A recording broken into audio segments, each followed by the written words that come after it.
Sa umagang ko ay patuloy na nais natin na umpisahan yung mga mensahe ng Diyos na nais nga na iparating sa bawat sa atin. At tanggapin natin ang maliwanag yung patungkol sa napakahalagang tema natin sa taon to na nakatala rito sa likuran, Rooted and Built Up in Christ, na kung saan ay hinalaw natin doon sa sinulat ni Apostol Pablo sa mga taga-Kolosas, chapter 2, verses 6 to 7. Napakahalaga po ng tema na yan na Rooted and Built Up in Christ. Sa simpleng salita, sa simpleng pahapyaw, yan po, pag sinabing rooted and built up, tayo ay napasalit kay Kristo at simula nang tayo napatigit kay Kristo, dapat tayo lumalago. Yun po yung very simple na mensahe, yung rooted and built up in Christ. Tayo ay nakarelasyon kay Kristo at dahil doon tayo ay lumalago kay Kristo. Yun po yung nais na mensahe ng ating tema na yan for the whole year 2022. Gaya sinabi natin na limit at ito naman ay basic na teaching ng ating pinapahayag patungkol sa Ebanghelyo ng Kaligtasan.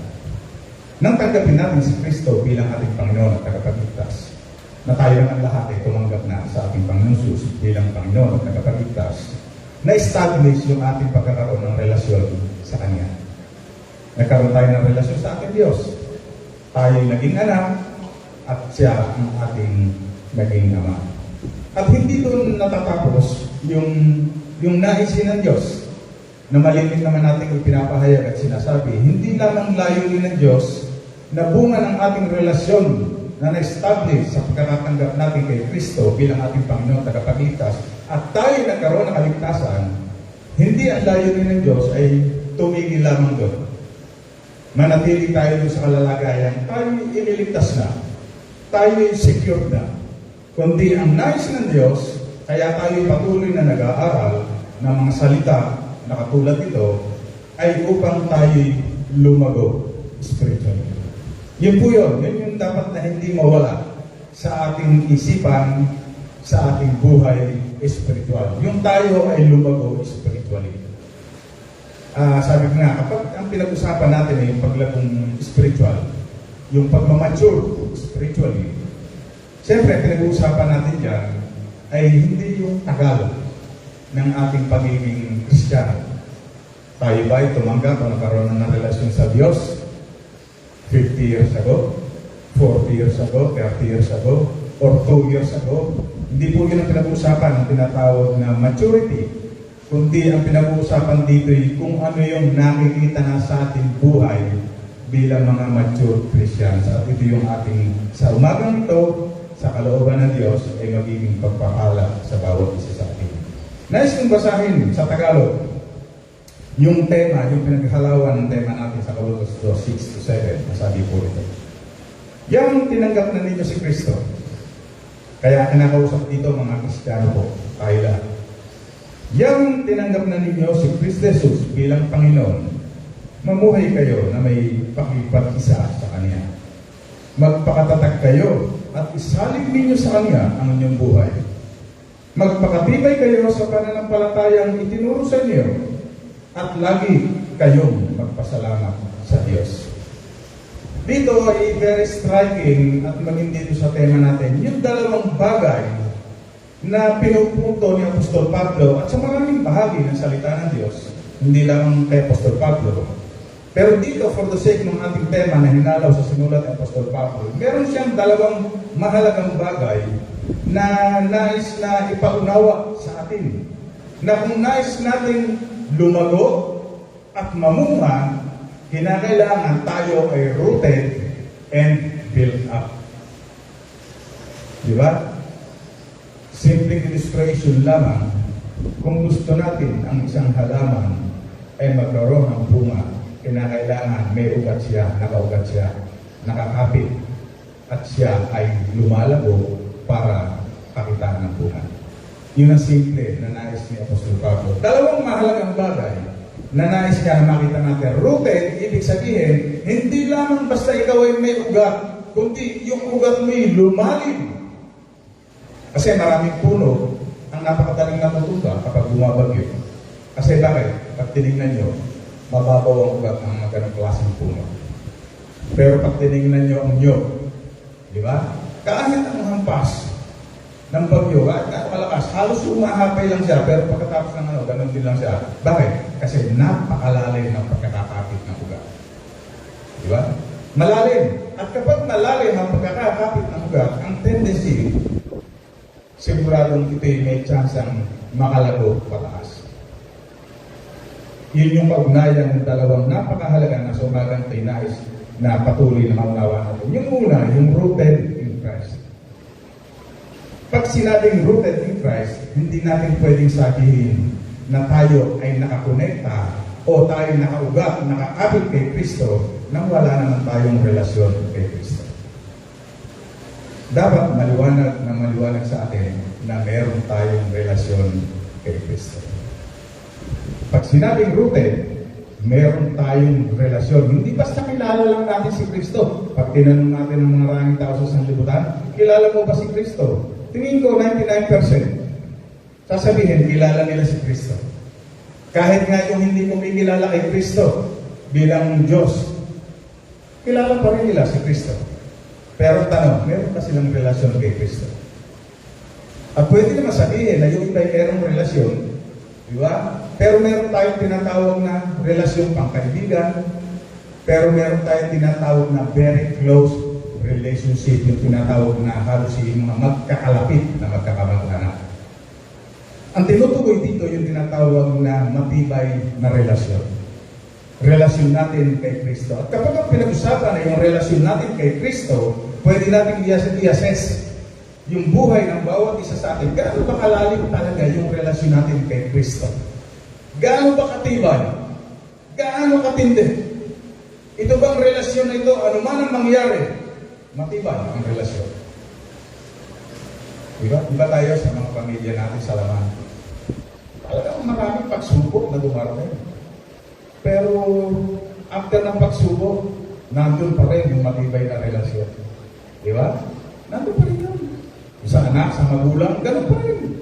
Ano man dumating na sitwasyon, problema sa magulang at sa anak, pagdating ng dulo, paglampas ng nandun pa rin yung matibay na tinatawag na relasyon.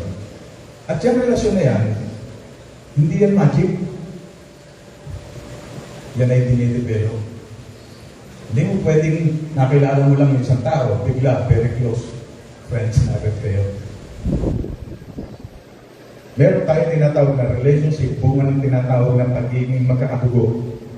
Pero ang tinutukoy dito ng ating Panginoon Suso sa salita ng ating Diyos, hindi ito yung sa dugo, kundi ito yung relasyon spiritual, na hindi ito magic. Ito yung pino-work out. Ito yung pinagtatrabahuhan. Di ba?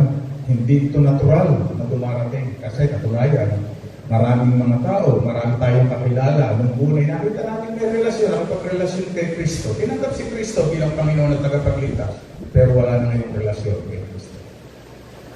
Di ba?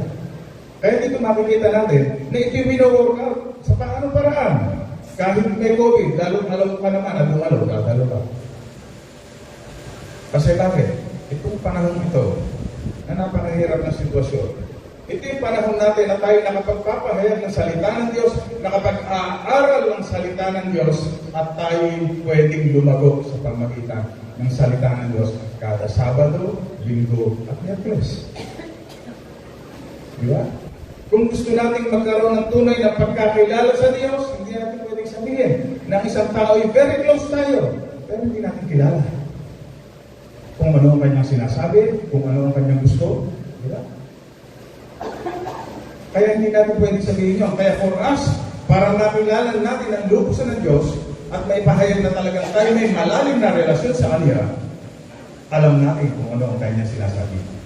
Alam natin kung ano ang kanyang gusto. Di ba? Naunawa natin siya. At yung mga bagay na yun, pinag-usapan yung pagdalo, yung pagkinig, pag-aaral ng salita ng Diyos. Ito may kumukuha ng time?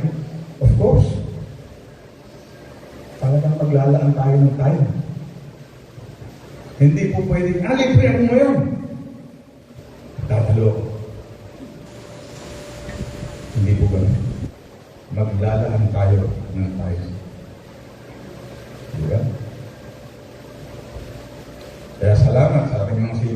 din. Bagaman tayo ay merong sinusundan na guidelines, bagaman ang tinuhod doon ay yung 17 years old at pababa, narito sila.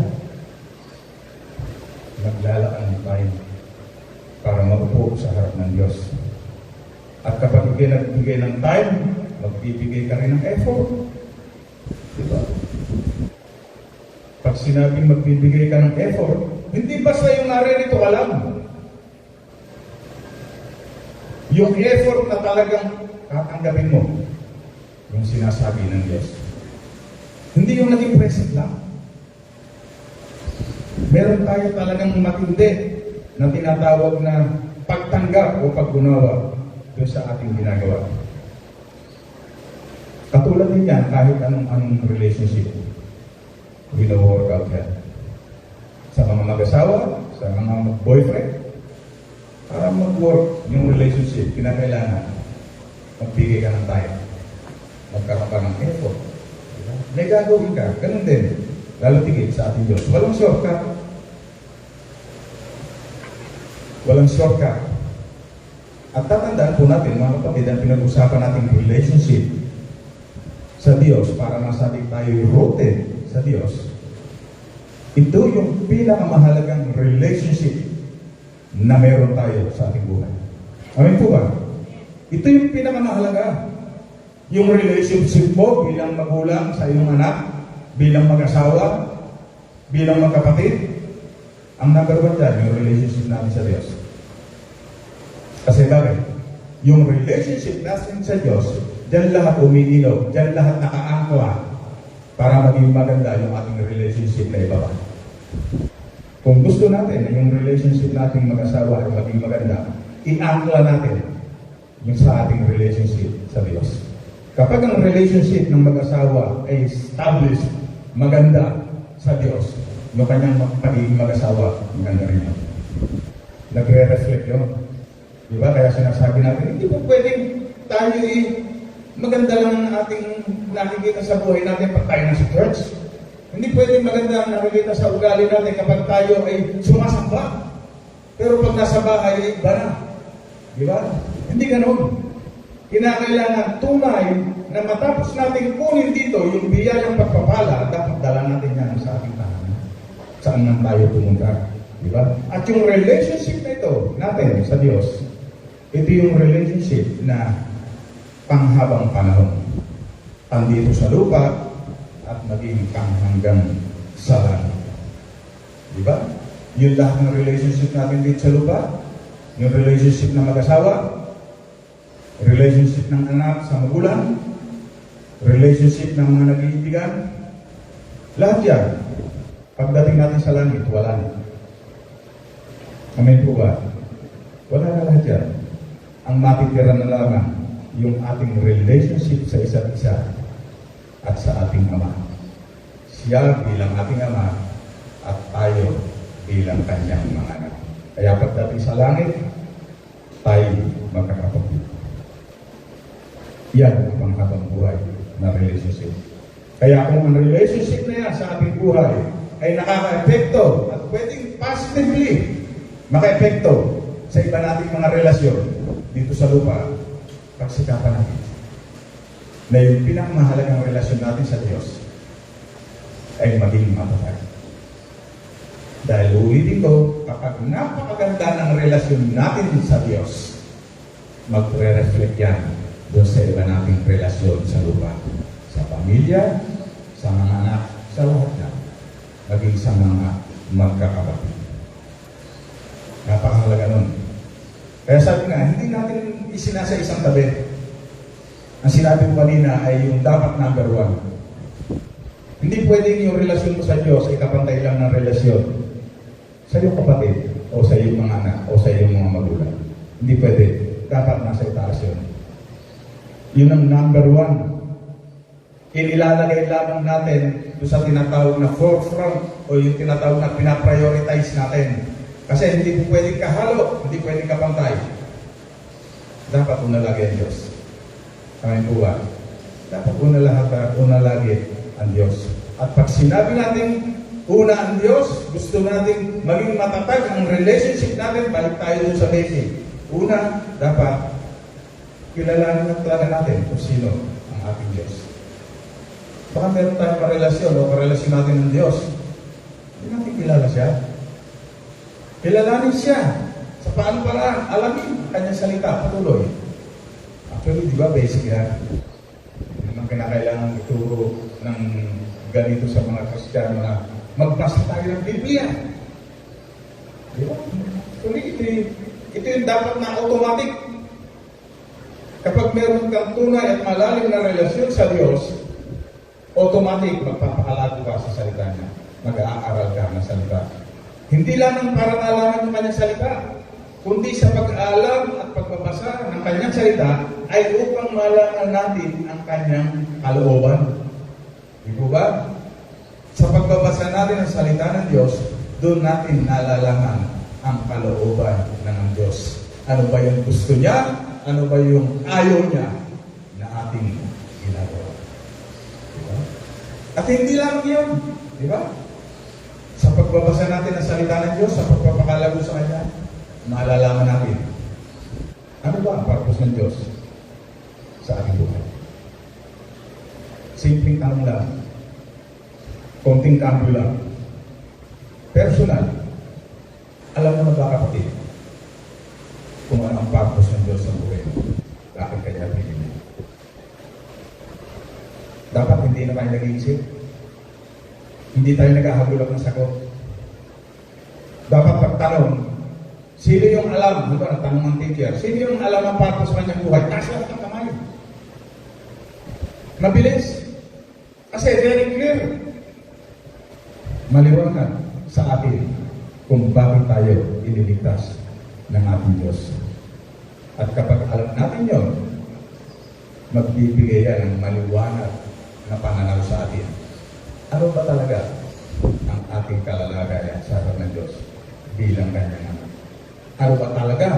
Gaano ba talaga kalalim ang ating relasyon sa Kanya? Tayo ba ay talagang rooted in Christ? Pangalawa na dapat nakita rito, dito sa ating pinag-aaralan, yung build up in Christ. Sabi dito, hindi lamang basta nakakita na ba kayo ng halaman na napakatibay, napakalalim na ugat, kaya walang nakalitaw. It's either na maaaring yun, yung tumating ang bagyo, nabali na. Tapos hindi na siya tumutubo. Pero may mga ugat pa. Kaya lang, hindi normal yun, di ba? Hindi normal. Ang sabi nito, build up. Pero siyempre, bago natin puntahan yung build up, ang sabi ng Apostol Pablo, doon sa ikalawang bahagi ng verse 7 o 6 to 7, ang sabi nito, magpakatibay kayo sa pananampalatayang itinuro sa inyo. For us to have a strong relationship, ang sabi rito, dapat doon sa faith na ating pinanimulaan, na itinuro sa atin, dapat magpakatatag tayo, magpakatibay. Actually, sinasabing rooted, yung pagkakaroon ng ugat, yan ay may kinalaman. O ang tinutukoy talaga yan ay yung pananampalataya natin kay Kristo. Gaano ba kalalim ang ating pagkakilala sa Diyos? Gaano ba kalalim ang ating pagtitiwala sa Kanya, yung ating pananampalataya? At ang sabi rito, tayo ba ay talagang tunay na turuan? Kasi sabi rito, magpakatibay kayo sa pananampalatayang itinuro sa inyo. Sa English, ang sabi rito, because you have been taught. Si Pablo, inaasahan na niya eh. Ano sabi niya? Dahil sa tayo ay tinanggap na natin si Kristo. Yun ang inaasahan niya. Bilang mga Kristiyano, may inaasahan si Pablo na dapat maging tayo. Pag sinabi natin tayo Kristiyano, siyempre dapat nakita sa ating buhay, ano yung inaasahan natin na dapat nakita sa buhay ng isang Kristiyano. Diba? Kaya ito yung ipinagdidiin na ni Apostol Pablo na dapat makita sa bawat isa sa atin kung saan tayo magiging katapat, na nakaangkla, na nakaugat sa ating Diyos, sa ating Panginoon Jesus, sa pamamagitan ng pagkakaroon ng matibay na pananampalataya. Tatandaan natin, kami nasa construction business, ay part ng aming buhay. Marami sa atin.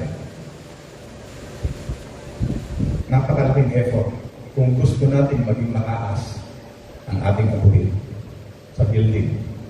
Napakalaking effort ang ating gagawin para mapatibay ang pundasyon muna. Malalim ang ating aabuting buhay. Aabutin natin ang matibay, ang bato, hindi sa buhay. At kapag naabot na natin yun, ang tayo nakalalim, yung lalim o yung taas ng building na pwede natin itayo, actually, yan ay nakabase sa laki at lalim o tibay ng pundasyon. Yan po yung technical na kaisipan. Kung gusto natin na magtayo ng mataas na building, depende yan sa kung ano ang tibay at lalim ng pagkakakapit ng iyong pundasyon.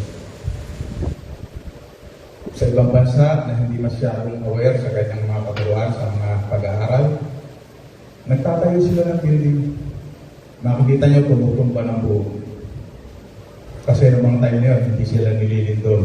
Pero ngayon, nabago na. May mga lindol na sa lugar nila. May mga bagyo na sa lugar nila. Nasanay sila na nagtatayo ng building na hindi pinatitibay ang pundasyon. Bumagsak ng buo. Ganon ang mangyayari. Kapag sa buhay spiritual natin, hindi natin o pinabayaan natin yung ating pagkakakapit sa pundasyon, yung ating pananampalataya kay Kristo, pwede makita tayo umaangat. Kasi ang pundasyon, hindi nakikita yan, mga kapatid. Hindi natin nakikita yan, yung pundasyon. Para makuha natin matibay ang building, hindi natin hinuhukay yan, nakikita lang natin yung plano. Kaya sa buhay spiritual ang bawat isa sa atin, napakahalaga na pinauunawa sa atin ng Diyos. Sabi lahat, mag-focus tayo ng matindi sa pundasyon. At yung pag-angat, hindi minamadali yan. May proseso yan sa ating pinag-aaral. Kaya sinabi doon, sa labas, sa ibabaw, pwedeng makita na para bagang okay tayo. Kaya sabi sa Biblia, yung babala, huwag tayo mapanata o magkakala na baka tayo ay nakatayo. Baka tayo tumba. Kasi bakit? Kasi may problema pundasyon. Diba? Kaya sa buhay natin, gano'n ang hangin natin. Balikan natin. Kung sa tingin natin ay para bagang okay naman tayo, sa mata ng bawat isa, sa mata natin, tingnan natin yung pundasyon. Gaano tayo kalapit sa relasyon kay Kristo? At ito bang relasyon ito nararamdaman ng ibang relasyon natin dito sa lupa?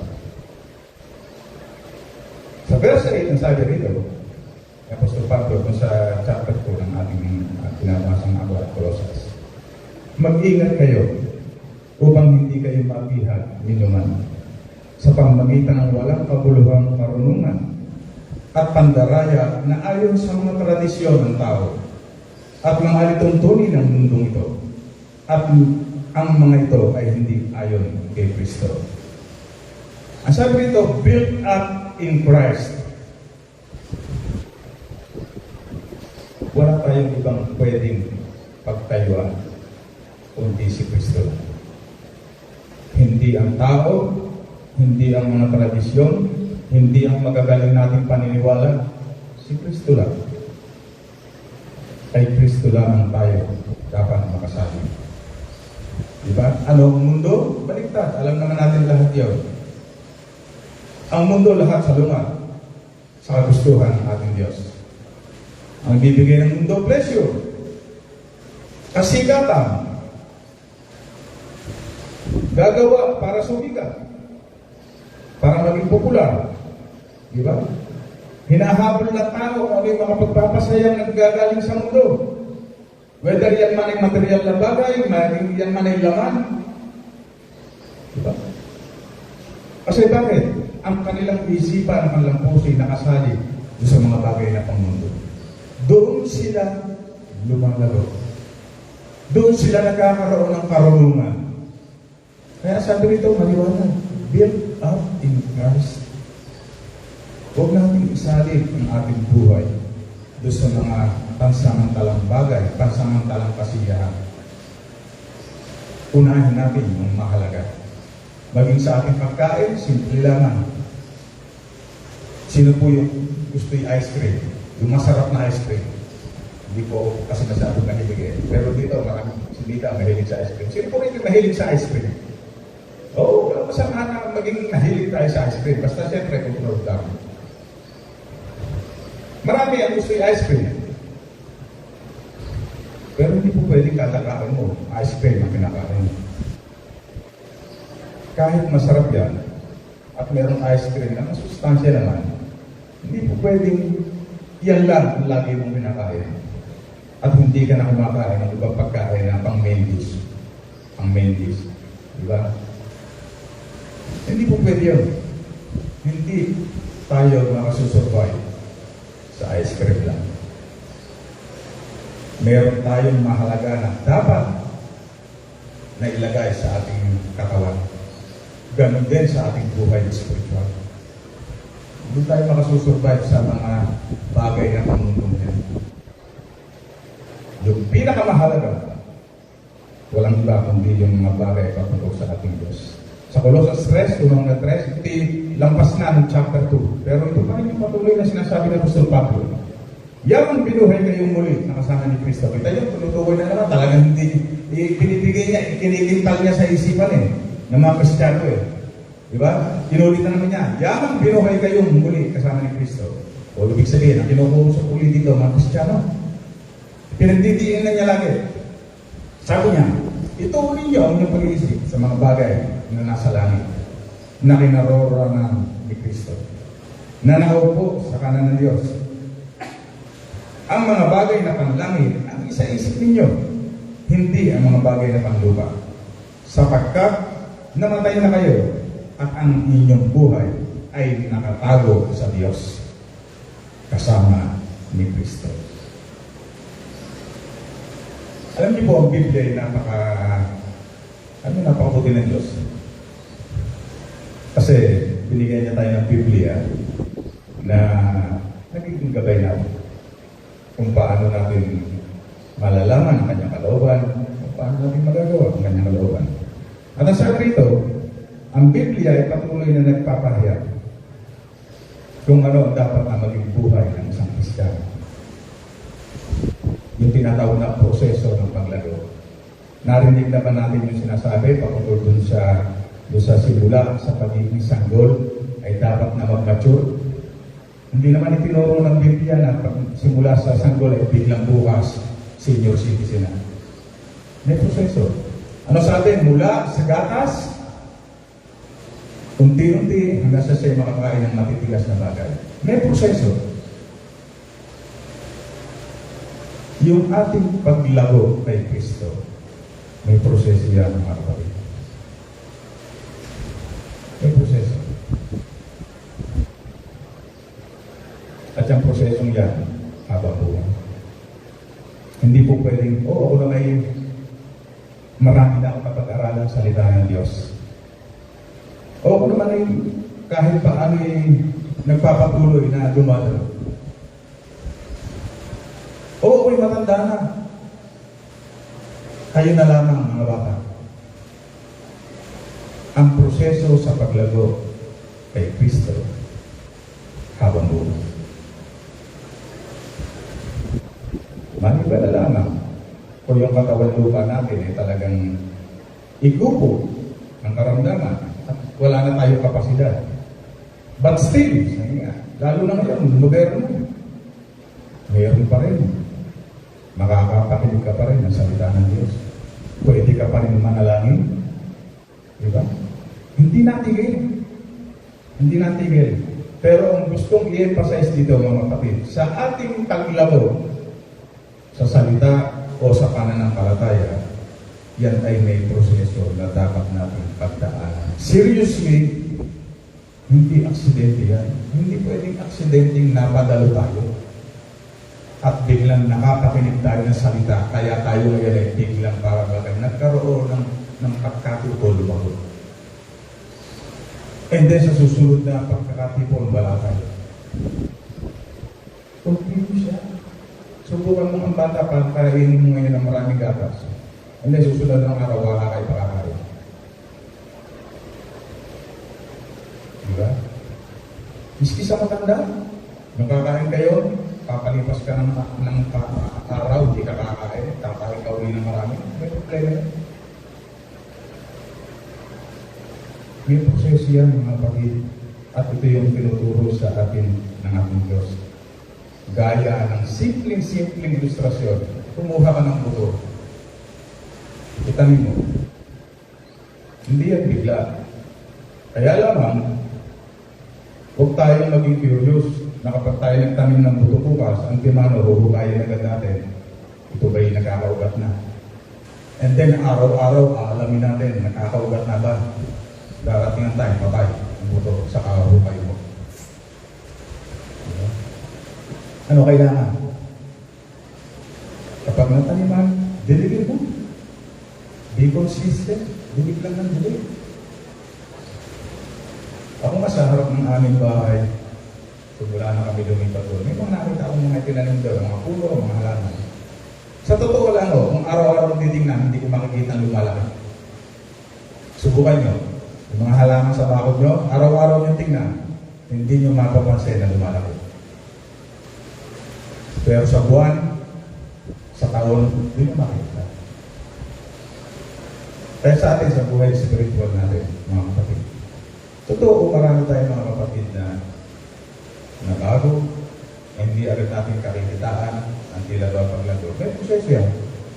May proseso. Pero siyempre, dapat maging maingat tayo. Lalo tigit sa mga kapatid natin. Minsan nga, di ba, nakalulungkot. Yung sa pagdadala ng mga suliranin, ng mga problema. Kasi lahat naman ng iglesia, ay problema. Sa pagtutulungan sa pagdadala. Di ba isa sa malimit na problema ng ibang mga kapatid o ng maraming Kristiyano sa mundo? Yung kanilang hindi pagdalo. Di ba? And then, dumarating pa yung time dahil nga spiritual mature, ang hindi malalim yung ugat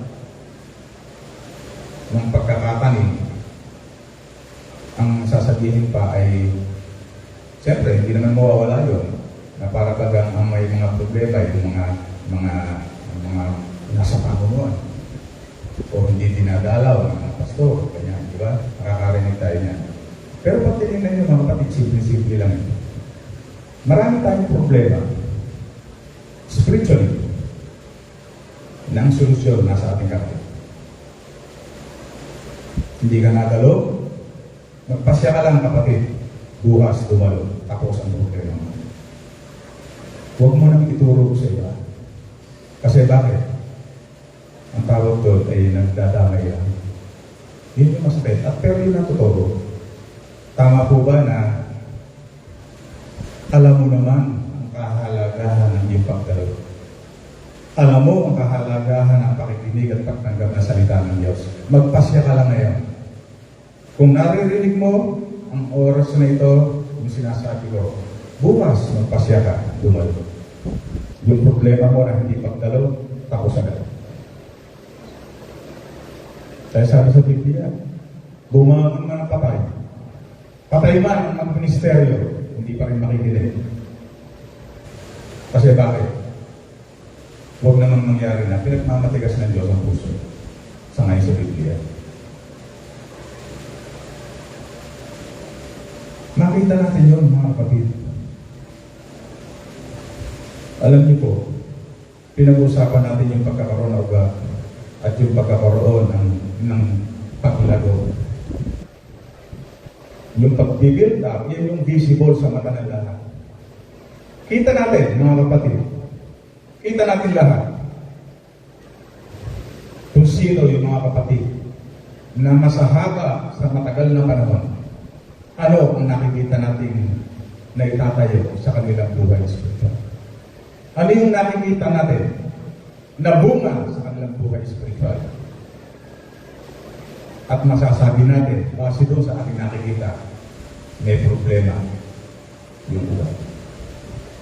Yung lalim ng kanilang relasyon sa Diyos. Parang ito, mga kapatid.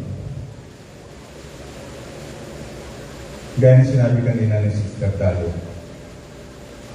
ang kaligtasan ay individual. Matagal na natin narinig ang mensahe ng patungkol sa kaligtasan. Katunayan, tinanggap na nga natin yun. Di ba? At alam ko, hindi nawawala yung kaisipan na yan sa atin, sa lahat ng mga nakatanggap ng kaligtasan mula sa Diyos. Yung kahalagahan ng kaligtasan na yan. Pero sabi ko nga, libong pahayag man ang marinig mo kung hindi ka magpapasya, kapatid.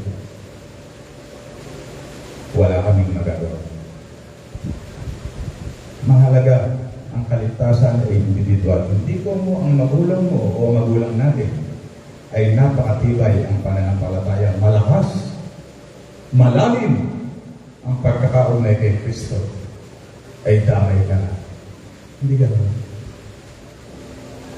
Ginagamit ang iyong magulang para abutin ka. Kaya yung prayer kanina, napakaganda sa pamilya. Diba? Inaabot tayo sa mga nananalangin para sa mga kapatid. Yan ay kapahayagan na yung mga nananalangin na yan na-build up. May malasakit para sa kapatid. Pero siyempre, hindi doon tatapos yun. Magpasya talaga tayo, mga kapatid, na yung ating pananampalatayang natutunan na noon pa, palalimin natin. Palalimin natin. At dahil doon, makikita natin yung bunga, yung paglago ng puno. At sa paglago ng kapatid, ikaw mismo makikinagang pati ang mga tao sa paligid mo. Kaya yung mensahe, rooted and built up in Christ, nawa tumimo sa atin, magpatuloy sa ating puso, huwag lang makadikit dito sa atin, sa ating tarpaulin, kundi tunay na iti mabasa sa ating buhay ng ating mga kapatid, ng ating kapwa, at dahil dito sila magkaroon ng malalim na desire na lumago at mamunga sa ating Panginoon Jesus. Tayo po lahat tayo lukot, tayo na lang. Aming ang dakilan at pangyarihan sa lahat. Tunay nga po o Diyos na napakabuti. Salamat sa katagsayang mga salita. Patuloy na kami ay iyong itinutuloy. Patuloy na pinupukaw mo ang aming puso, ang aming isipan, ng tanging layunin. Tumibay kami ang mupo ang aming mga kapatid na sila ay magpasya na sumunod sa iyong kalooban. Maraming salamat po, O Diyos. Patuloy na pinapupurihan ka namin at pinsasalamatan. Sa pangalan po ng aming Panginoon Jesus. Amen. Muli karapang po natin natin, Diyos.